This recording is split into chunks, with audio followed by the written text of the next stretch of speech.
Welcome again to this episode. I'm delighted to challenge status quo, redefine standard, and inspired higher living. I strongly believe that we live life from the place of bias, from the place of preferential judgment, how we think things should be.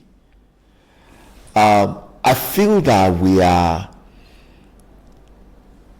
living life from a place of suffering, from a place of dissatisfaction, from a place of depression, from a place of anguish, from a place of complaining, from the place of not having enough. And I want us to practically check and evaluate if we say we are in light.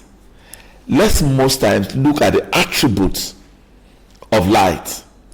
Let's look at what is possible in light and what is not possible in light. Are there languages in the light we should use? Because we've been on this darkness in light. How can I be in light and be afraid? So today I read something significantly that got me thinking. And please, when I come out, don't take what I said literally from me. Also investigate, analyze it, go back, think about it.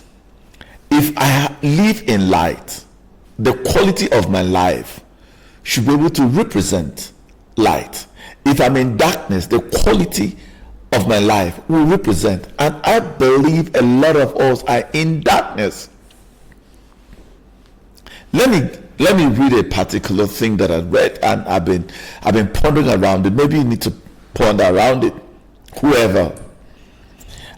There's a book I read, the book of Proverbs, the book of wisdom. And in chapter 1 of that book, in verse 33 of it, it says, "But the one who always listens to me will live undisturbed,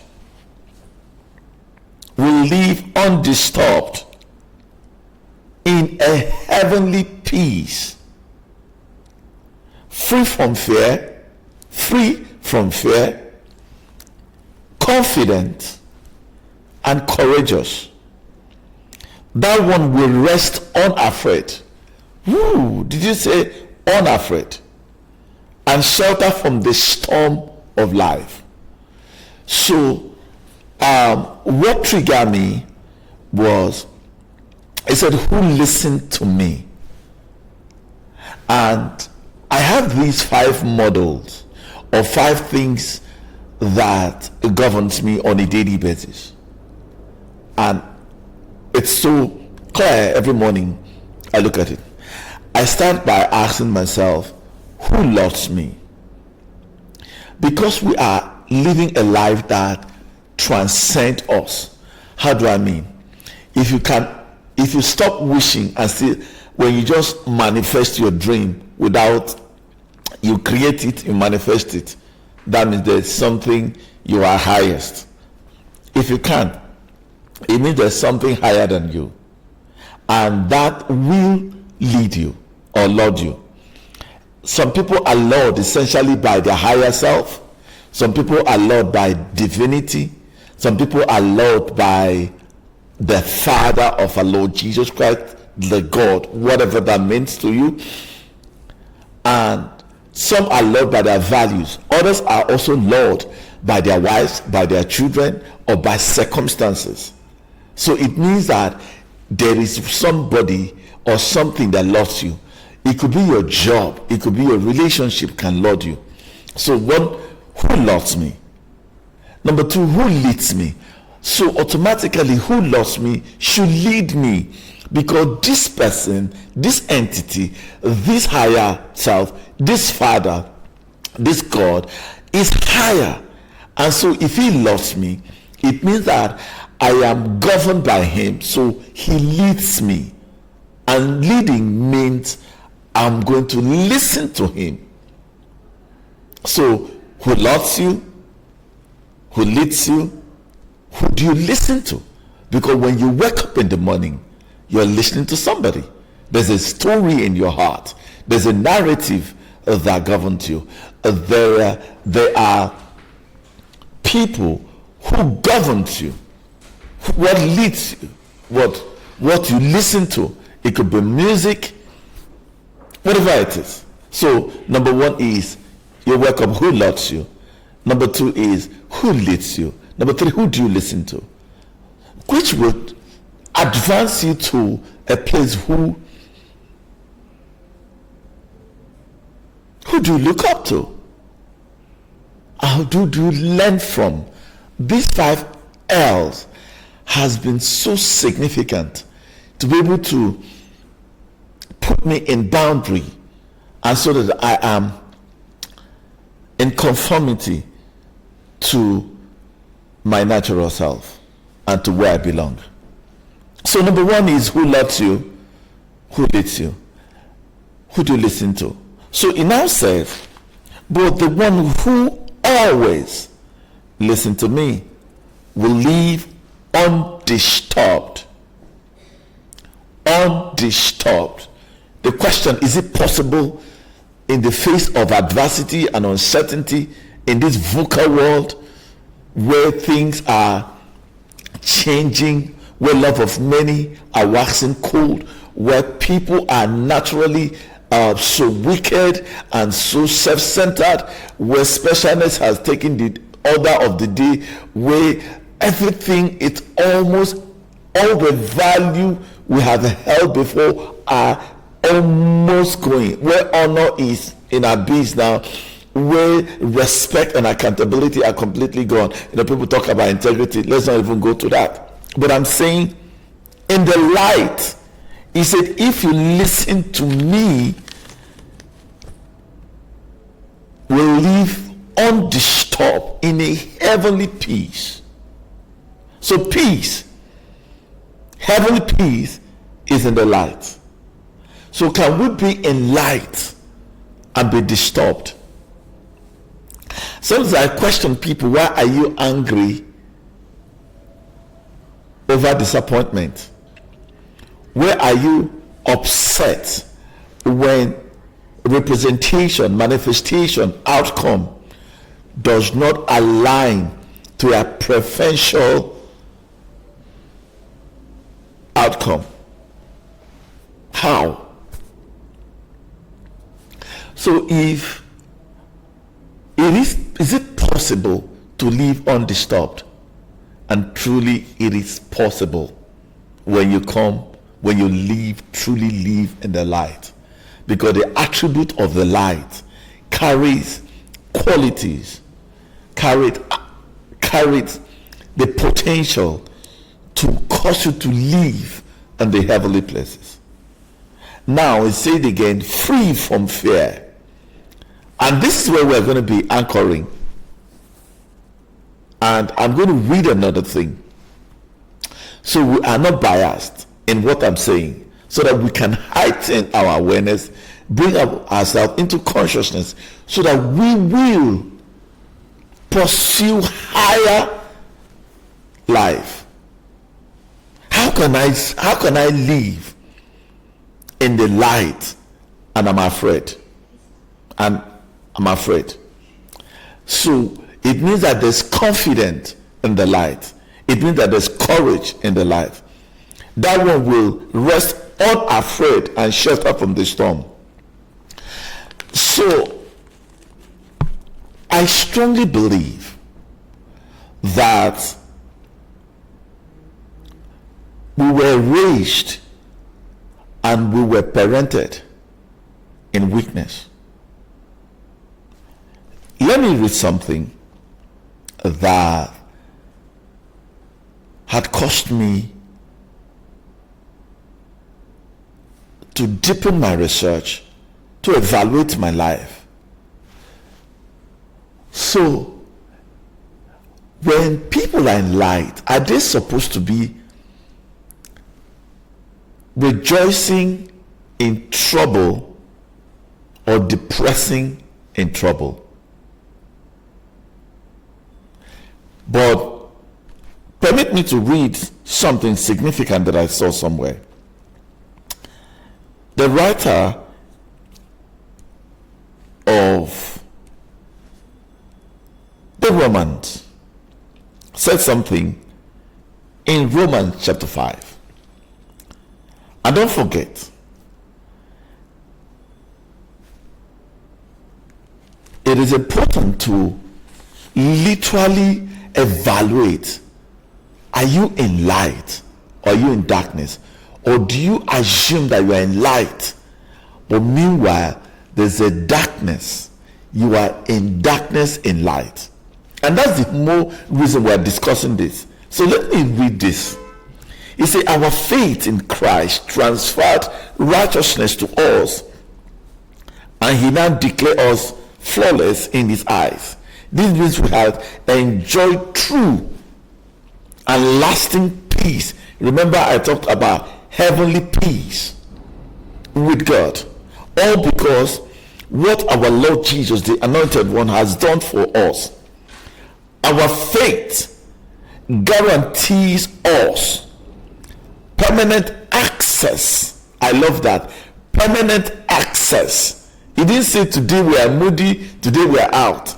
Oh, today I'm human, today I am super, today I'm in a worship session, or today I'm somewhere, and so today I have money, today I don't have money, today yes, I have friends. And you see, permanent access into his marvelous kindness that has given us a perfect relationship with God. What incredible joy outburst fought within us as we keep on celebrating our hope of experiencing God's glory. It went on to say, but that's not all. He said, even in trouble, we have joyful confidence. Mark it, joyful confidence in trouble, knowing that our pressures will develop in us patient endurance, and patient endurance will refine our character, and our proven character will lead us back to hope.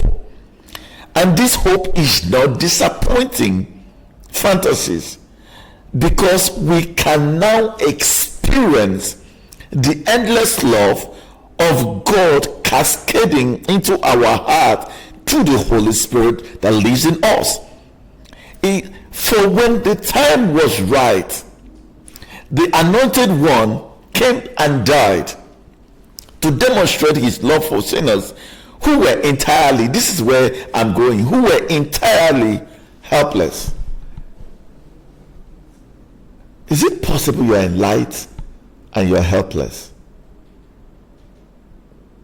Is it possible?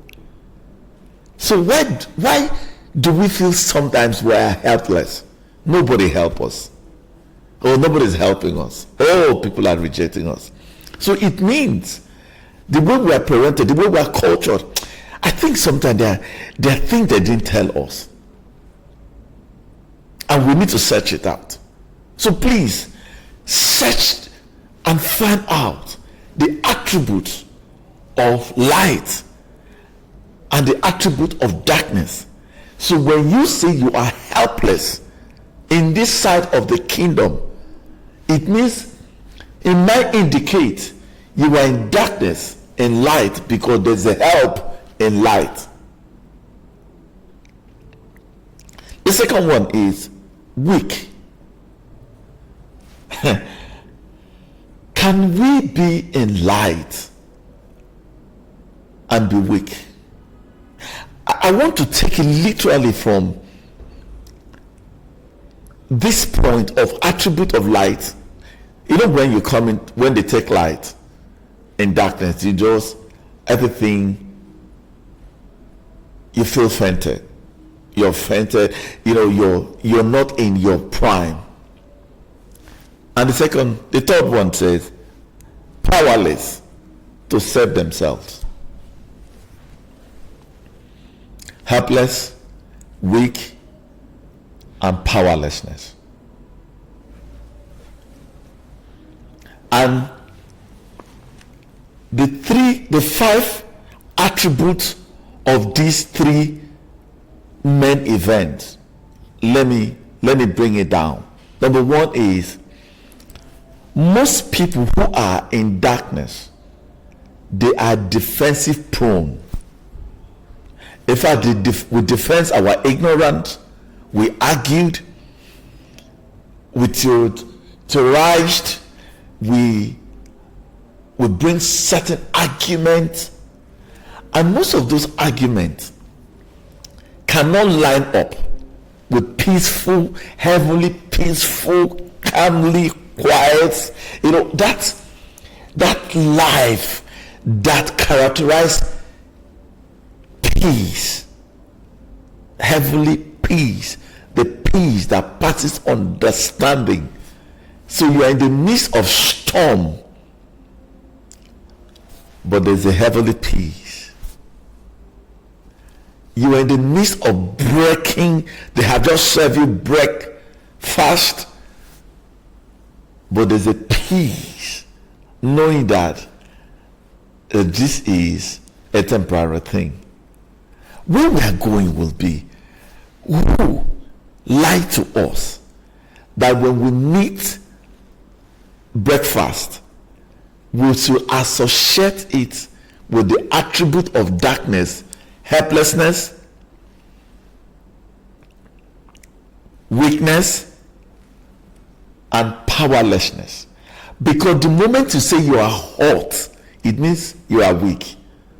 If you faint in the days of adversity, your strength is small. But now, if you look at where we read before, he said, but that's not it all. Even in times of trouble, we have joyful confidence. Joyful. How can you be joyful in confidence? It shows that you are operating in the realm of light. There are three ways we live. Number one is realm. We call it the frequency. The second one is vibration. Vibration is dance. Dance means your thought, your perspective. I always talk about these five things. Your perspective is a function of which the realm you are, because what influences your perspective is the realm.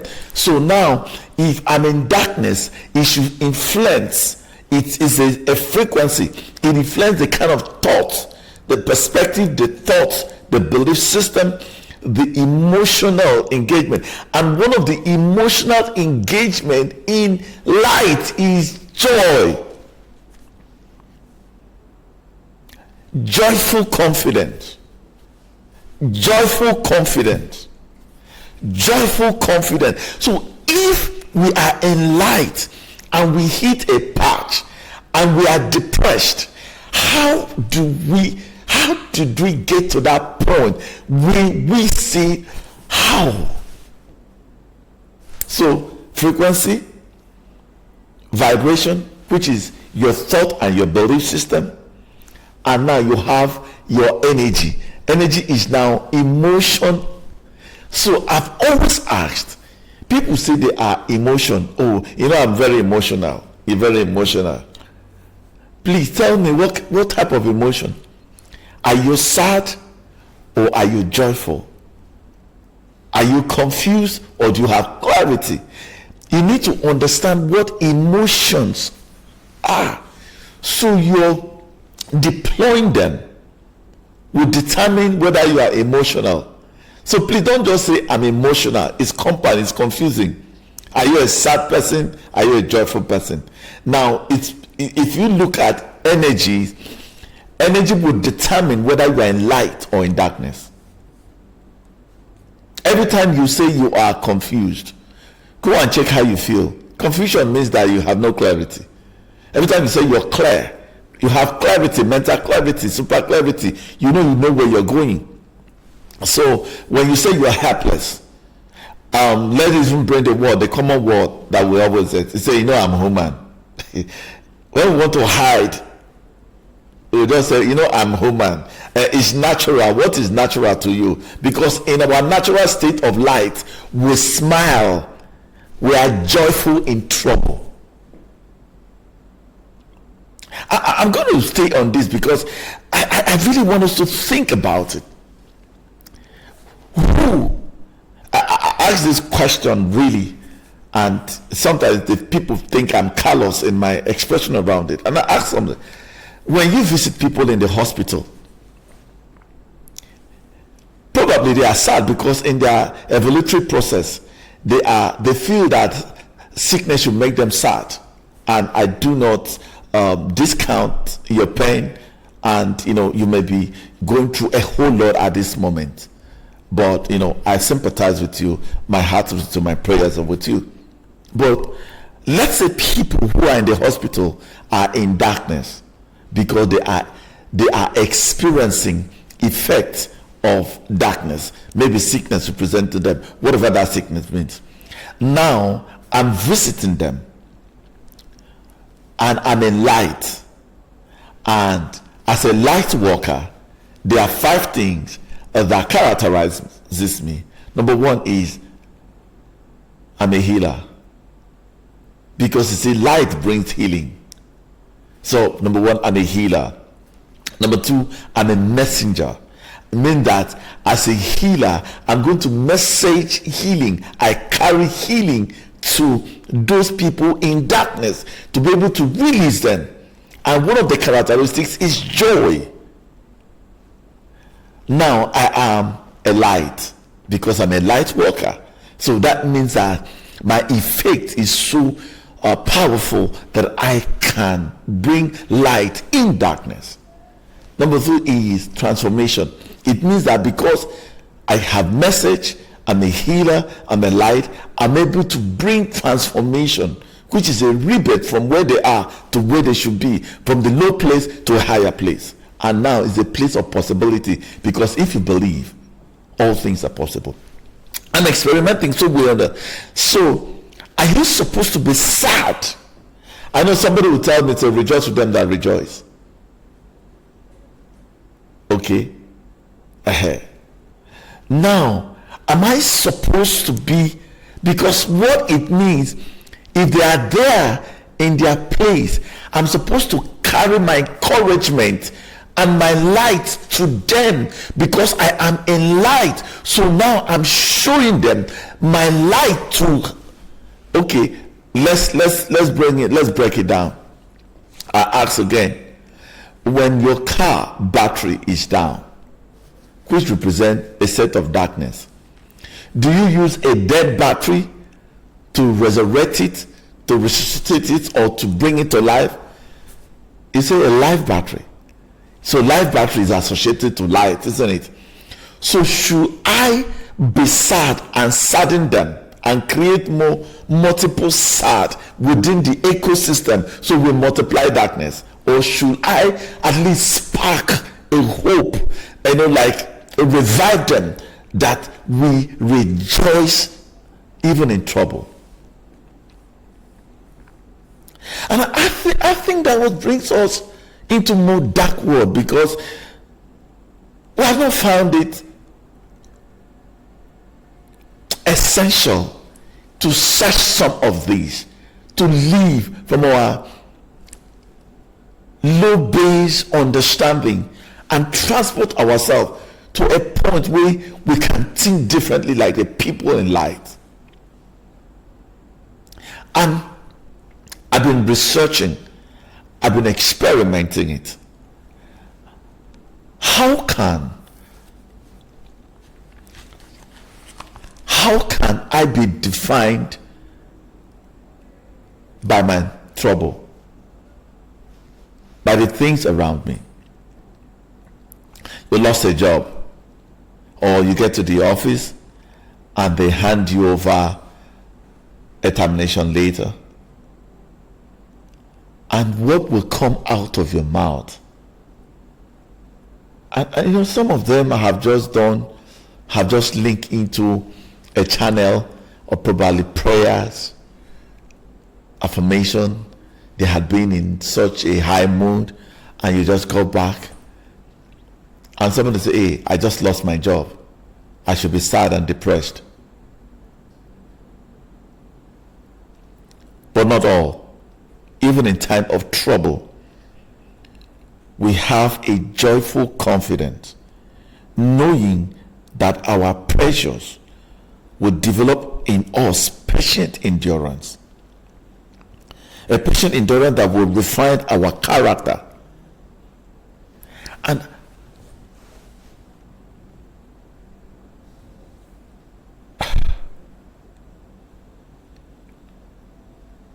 how did we get into this? So, 5 things that characterized darkness. One of the things that inhibits us in darkness when we hit trouble. I'm hitting trouble because I think it's something we need to stress. I'm asking a question. Who indoctrinated us? How were we parented? What formed our belief that in trouble we should be sad? In disappointment we should be sad. In loss we should be sad. In rejection we should be sad. When things does not align to our preference, who said we should be sad? I want us to think about it. I want us to research around it.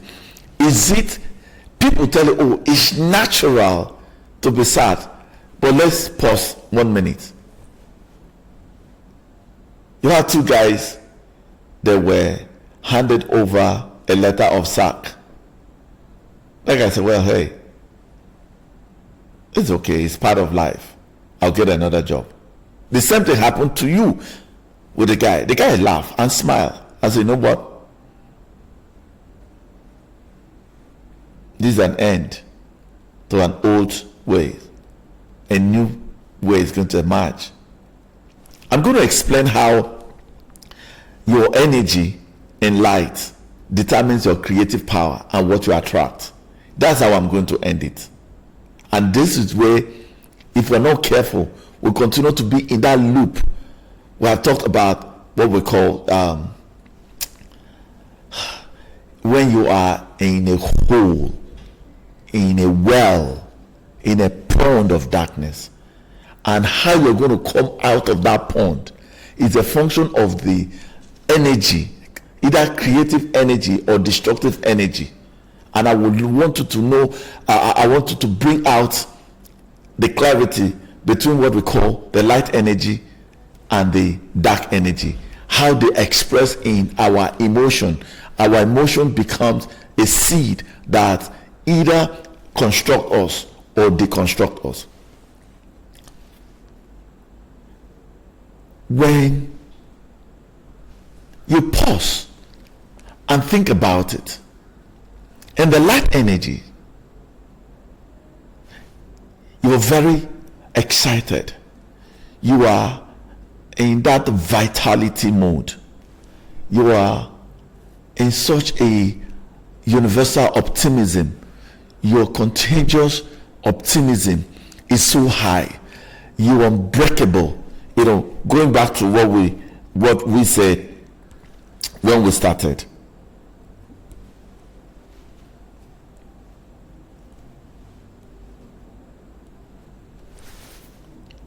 But the one who always listen to me will live undisturbed in a heavenly peace, free from fear. Free from fear. Now, because we feel helpless, because we are weak, because we are powerless. That is the natural state of living in darkness while you think or purport or you assume you are in the light.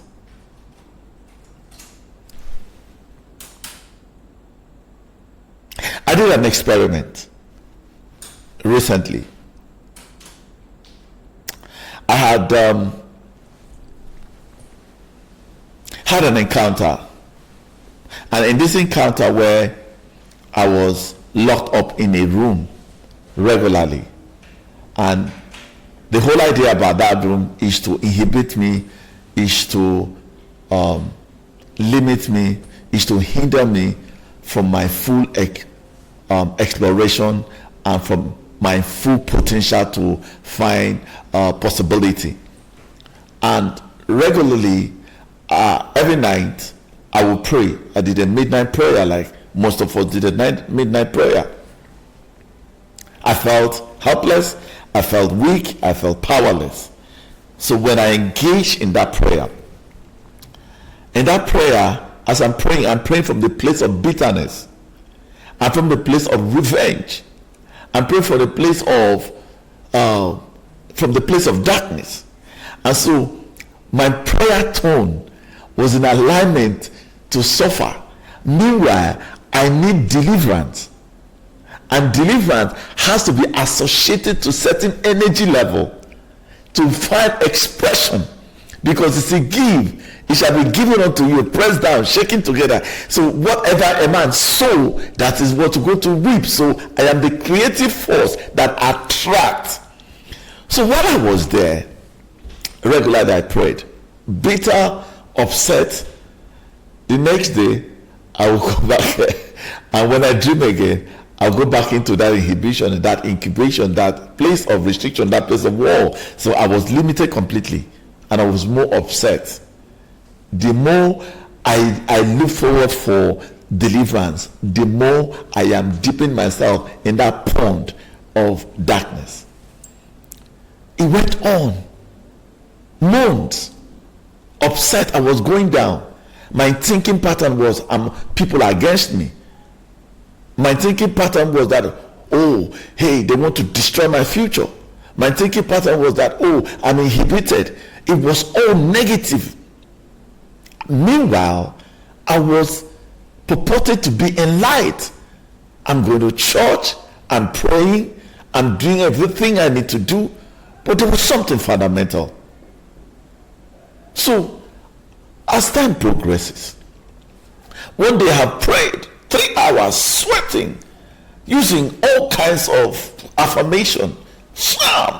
Let their way be slippery. May God visit them in their affliction. May their heavens be closed. I went on over there. Oh my God. Don't forget I said when I started, who loves you? And most times we have an idea that contradicts the who loves us. But he's saying, don't be overcome by evil. Overcome evil by good.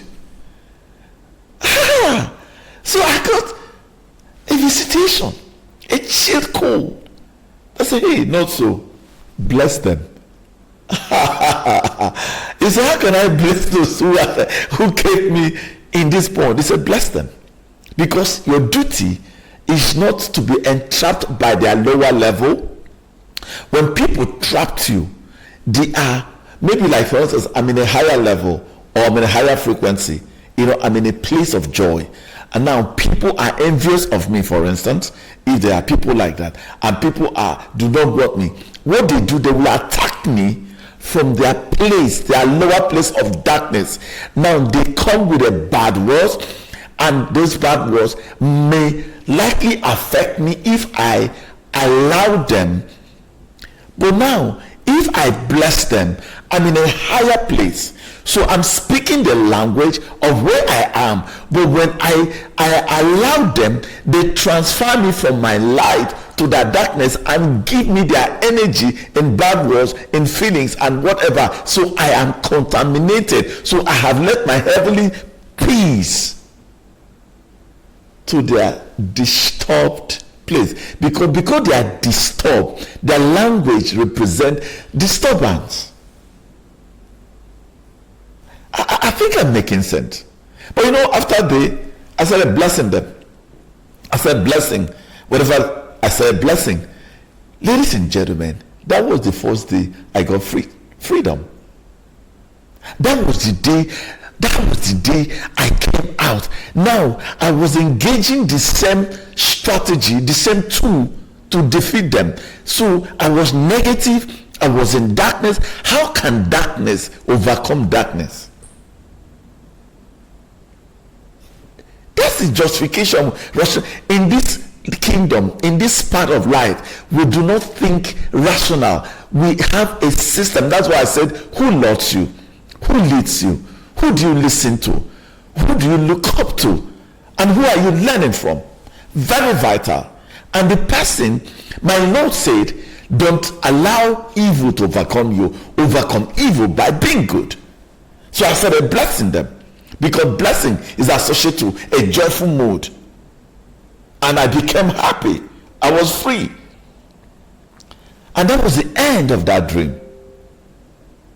So it means that if I associate myself with a lower energy of darkness, I will perpetuate my suffering. I will perpetuate the darkness. And that's exactly what is happening. And that's why we are bringing some of this in, so that we will evaluate whether are we engaging the right attribute to fight. Some people say, I'm not fighting the weapon of warfare. I'm not carnal but mighty. I plead with you, okay, please.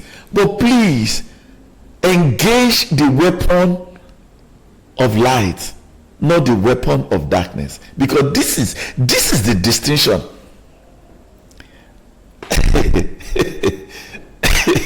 It is difficult to understand, but listen, if you understand this, when you lose something, don't be sad over the loss. It may not make sense. Be happy because one, your creativity, your clarity, your confidence, your unafraid heart will be more productive and more engaging to go back into your factory, which is your heart, to fabricate solution. But you see, when you are engaged in sadness, you're disturbed. Your creative power is neutralized. So let me quickly run. When something happened to you, you begin to defend. Defend is a sort of attachment. Attachment is a hold of how things should be.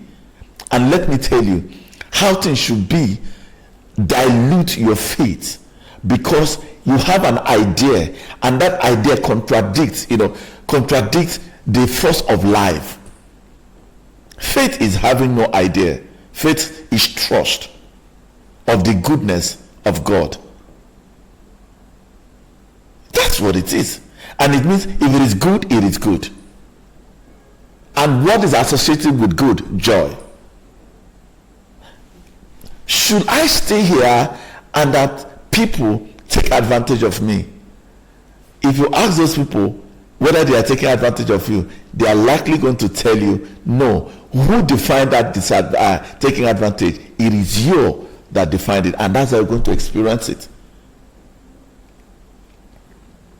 So one of the things is defense. We defend our pleasure because we rather be in a certain state rather than to lose that state that where we are.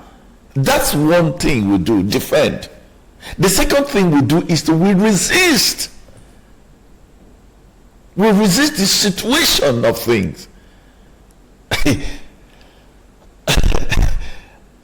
I mean, I've lost things. I've gone through channels, difficult moments. I've gone as a man, I've gone through difficult moments. And I'm not just speaking theory. I am speaking to encourage people, to instruct people. What have kept me calm, cool, in the heavenly. Resistance is helplessness. Can I say that again? When you resist, it weakens you. It creates tension. One of the strategic tools of deformation and devaluation and underestimation is resistance. And you know what? Say, God forbid, not my portion. We don't accept things the way they are. That's the first thing to show you are powerful, to show that you're not weak, to show that your help is beyond you. Resistance. And you know, gladly, the next thing that happened, complain. There's no complaint in light. There's courage in light. There's confidence in light. Every time a person complains, you lack help, you are weak, and you have no power. That's what complaint means. You're blaming everybody but not yourself. Complaint is a sign of weakness. Complaint is a sign of helplessness. Complaint is a place of, if you have power to do stuff, you won't complain. And in life, you say, do everything without complaining, without grumbling or arguing, so that you may be blameless, pure, children of God, without blemish, though you live in a crooked and perverse society in which you shine as light in the world. Have you seen it? How will you shine your light when complaint characterizes your expression of a representation? What I mean, representation of a manifestation or event. So I've talked about defense, I've talked about resistance, I've talked about complaint. And the next brother to complain is blaming. You blame everything. Why am I bringing this thing in an elementary point? We know this, but we want to be able to, on a daily basis. So when you are defending, you know that is a part of darkness and light. When you are resisting, when you are complaining, when you are blaming, and the chief of it is a hurting. They hurt you. Hurting is darkness. Is an attribute of darkness. He said, but I'm human being, but you can live above hurt. Hey, you can live above hurt. Now, what does it mean to do life in light?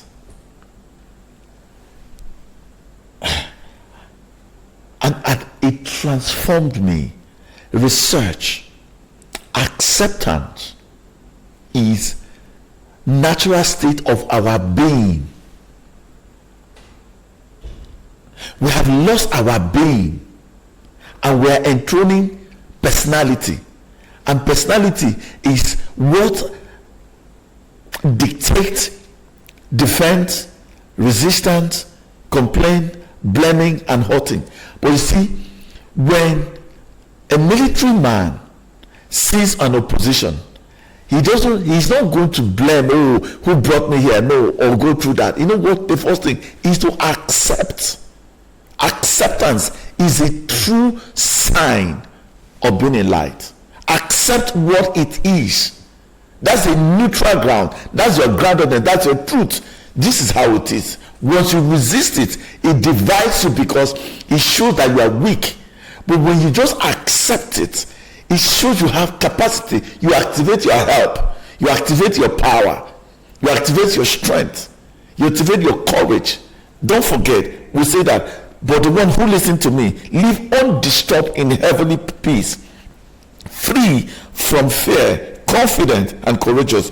The one who rests unafraid and shelter from the storm of life. So great people who overcome accept. Oh, you hurt me, I accept it. Thank you. You rejected me. Oh, thank you so much. I've accepted your rejection. I mean, you can't reject me. I do not align to your preference at that moment. So I accept it. Oh, you shut down the door. It's okay. Oh, I'm ill. Okay. Now I do not have finance. It's okay. Thank you. Have you seen? I accept, and I'm talking about appreciation. Thank you. Have you seen how you feel? But now when you say I'm rejected, you feel hot, you blame, you complain, you resist it. You see, have you seen? Then you begin to defend yourself. You see the process. I'm bringing these things so that we're looking at it from a critical point. And what am I supposed to do after I have accepted is to surrender to your true self. You know how my true self is? It catalogs on my core values. One, it rests on the place of goodness. I am saying that even what is happening that's contrary to my view, that I've accepted, activate my surrender into my core value, which is my essence, or looking up to my source. Because in looking up to me, when I look up to myself, I say, hey boy, come here that I might show you what is to come. Because you see, when I see things from my core value, from my goodness, and become kinder, instead of judging it, I am merciful around it. I am compassionate around it. You see how when you judge it, you are the one who hurt it. But when you live in light, you become compassionate, not judgmental, because you're not attached to a certain outcome. That's what I surrender. So I am kind to it. I respect what happened over there. Yes, it may not be in alignment because I'm not in control, totally in control of what happened externally. So you now see that I have surrendered to my value. It was good. I define it a place of learning, a place of empowerment, a place of future wisdom, a place of testing my personality, and now surrender into, hard work. That means my mental construct must be tested. So this external thing is showing that yes, my mental energy is intact. The integrity of my energy is intact. I'm protecting the boundaries of my energy, so it is not filtered by the other. So I surrender, and it's not indifference. Indifference to some extent is negative. Because you say, I'm disengaging over there. It's like I'm avoiding this person. How many people will I avoid? So I surrender to my core values.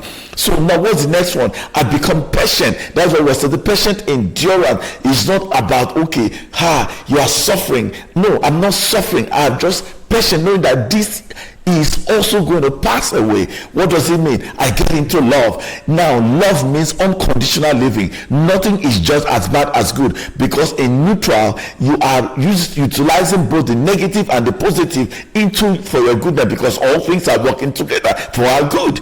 We quote it, but we don't believe it. And the next one is, I keep myself, you say, I can't be hurt. Because he has given us power to tread upon serpents and scorpions and all the powers of the enemy, and nothing shall by enemies hurt you. You see where we have just gone in. That's what they call surrender. You surrender to the divine will. Now I tell myself, I surrender to the divine will of God, a divine order, a divine presence, and the divine presence awakens me. So two critical things: presence and awareness. Two critical components. What it does, I've talked about acceptance, I talked about surrendering. What it does, it brings you to a place of compassion. Now, compassion means that you are not resisting, you are not judging, you are not blaming, you are not hurting. Now, that compassion as a place of that which is your nature neutralizes that judgmental place, which you now accept. What does it mean? It activates your responsibility. You see how you are weak, you are helpless, and you are powerless, because you don't recognize the responsibilities is within you, not without you. And what does that mean? It gives you a light heart. And the association, the main attribute of a light heart is joy. With joy. That is central being. Central being. Ladies and gentlemen, we cannot continue to live in darkness and assume we're in light. Hate produces after its kind. Let me now bring how the energies create multiple of what you're experiencing. Have you noticed that if something happened to you, you hate it that it happened to you, you become sad, right? Now, that sad is what we call creative force.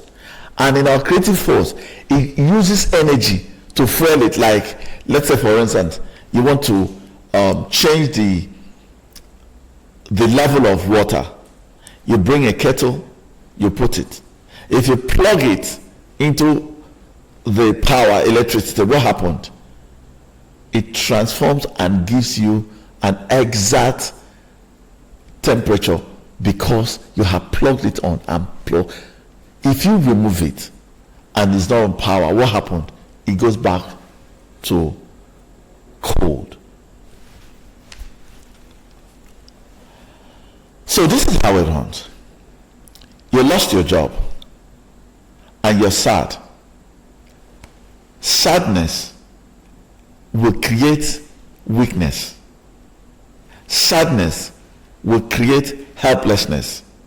Sadness will devalue your power. What happens is that you now see that your thoughts are contrary. They are very negative thoughts. It brings fear. It brings anxiety.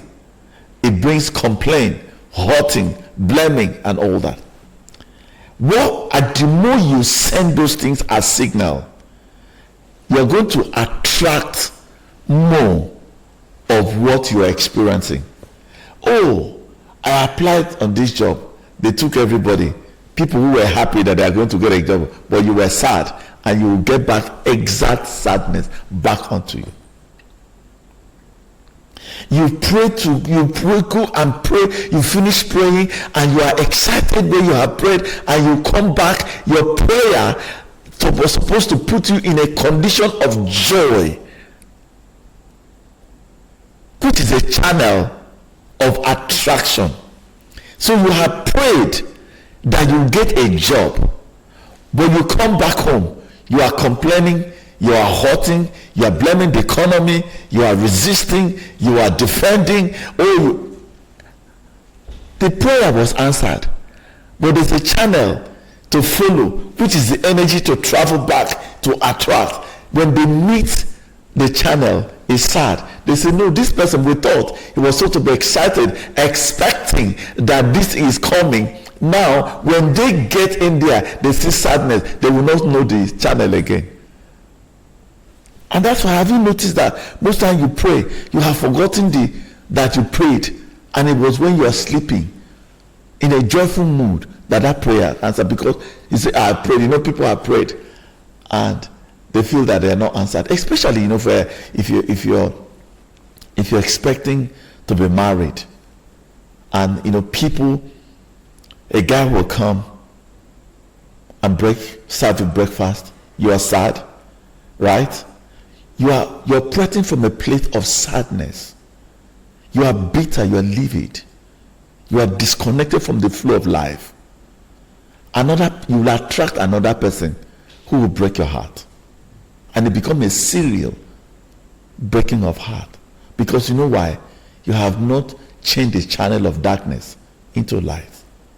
Your prayer is useless, and it's not prayer that will answer it. It's just a tune from hate to joy, because with joy will you open from the wells of salvation. I was speaking to my friend. I said, I think, you know, we all have password and access key. Remember that we talked about access to permanent joy. So I say, I have a feeling that in divinity they thrive on joy, and this thing is free.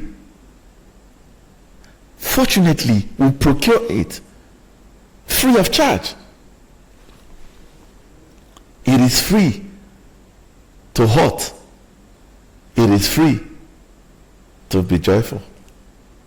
When you lose something or things does not come as expected and you're sad to it, you shut down the door of opportunity.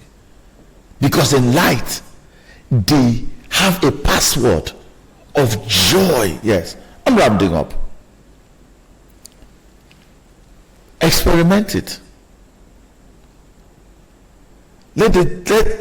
Assuming there's a locked door, you ask people for a favor. But this is another thing. You ask people for a favor, and in your subconscious, you assume that they are going to, because they are in a position to help you, because you are approaching them from the place of helplessness. Your world is helpless. Your attitude of your mind is helpless. Everything around you shows helplessness. They will give you back helplessness. Their answer, even though they have answered you something that will help you, but because the answer does not match to expectation, you did not hear. You heard from your state of consciousness at that moment of helplessness. So you interpret their answers from the place of helplessness, and that's why you wallow into that helplessness. And that's how it happens. I'm bringing this as a mentor. I experiment it on a daily basis. I've gone through hard pressed moments, and I choose joy, and I dance it, and my mental clarity was hyper, and I was able to recreate, because in clarity comes creativity. In clarity comes creativity. In sadness comes destructive creativity. And we are intentionally deconstructing our life by choosing the constructive energies rather than enthroning constructive energy, which is optimism, enthusiasm, excitement, joy, vitality, calmness, quietness.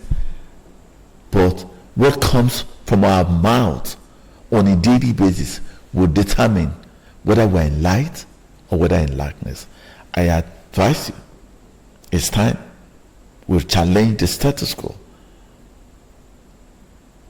and redefine the standard and know that it's possible to smile in darkness. Thank you so much. Join me tomorrow morning by exactly 9:15 Nigerian Info 92.3. I'll be dealing with falsehood. It's part of this exposure who lied to us that sadness must be associated with disappointment or obstacle. A leadership class is a massive master class where we lead ourselves into betterment. We make our vision clear. It's a leadership executive class. If I were you, check us online and check the link. Invite your friend. God bless you. God keep you. Light in darkness, not darkness in light. See you next week.